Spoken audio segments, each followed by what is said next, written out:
माता दी। वैसे तो साल में 4 बार नवरात्र का त्योहार आता है, जिसमें से 2 गुप्त रूप नवरात्रि कहलाते हैं।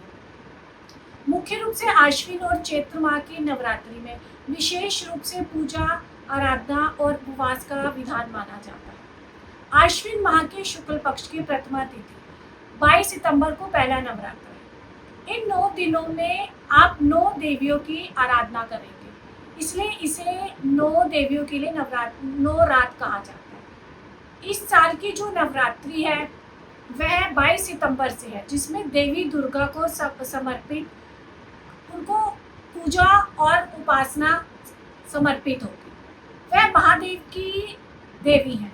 यह वर्ष अच्छी वर्षा का भी संकेत दे रहा है। नवरात्र के प्रथम दिवस से ही माँ भगवती के शैलपुत्री, ब्रह्मचारिणी, चंद्रघंटा, कुष्ठमांडा, स्कंद माता, कात्यायनी, कालरात्रि, महागौरी और सिद्धिदात्री, इन देवियों की उपासना की जाती है। हर दिन अलग देवी की उपासना और भोग और रंग देखे जाते हैं। तो पहले दिन की तैयारी में आप शुद्ध होकर मुहूर्त के अनुसार आप सुबह सुबह घट स्थापना करें। उसके बाद माँ दुर्गा को जल, अमृत, पंचामृत, शहद और दूध से स्नान करा के लाल वस्त्र और श्रृंगार भेंट करें। माता के बाईं ओर कलश और नारियल जरूर रखें। यह बहुत शुभ माना जाता है। कलश पर आप कलावा बांधें और नारियल के नीचे आप अशोक या आम के पत्ते जरूर रखें। माँ के बाईं ओर एक देसी घी का या गाय के घी का आप दीपक भी जलाएं। आप प्रत्येक दिन आप लौंग और नैवेद्य जरूर अर्पित करें। कई भक्त उपवास के दौरान अखंड ज्योति जलाकर अपनी भक्ति भाव और प्रेम को प्रदर्शित करते हैं। तो ऐसे लोगों को कभी भी अपने घर पे ताला नहीं लगाना चाहिए।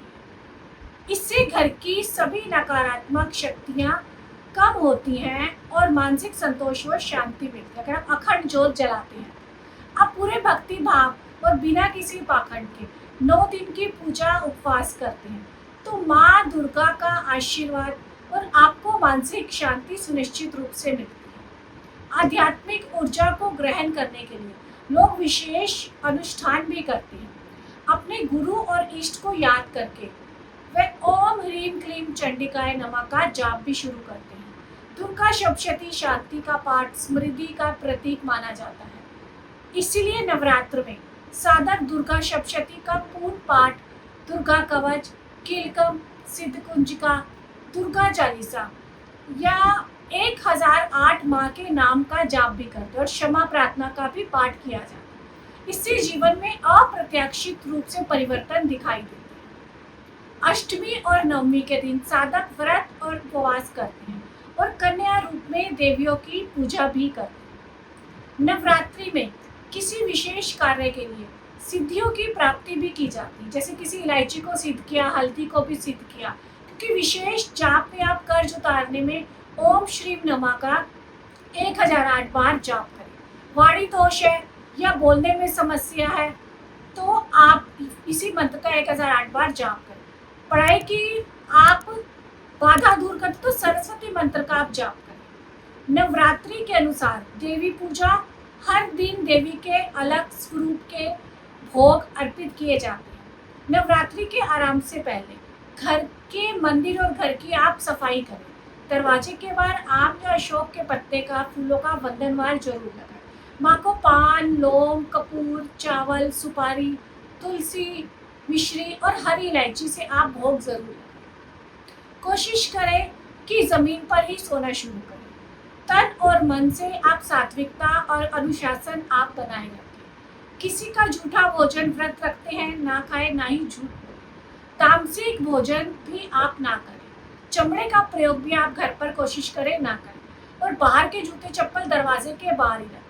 क्रोध ना करें, चिल्लाकर बात ना करें और दिन में 2 से 3 घंटे कोशिश करें मौन रहें।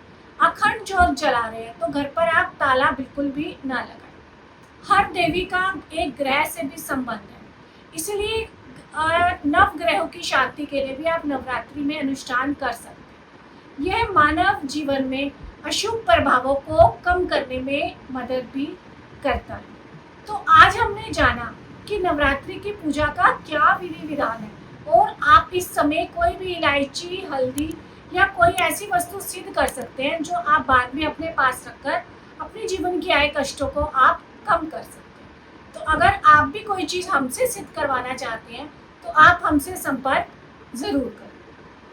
आप हमारे चैनल को सब्सक्राइब करें, वीडियो को लाइक और शेयर भी करें।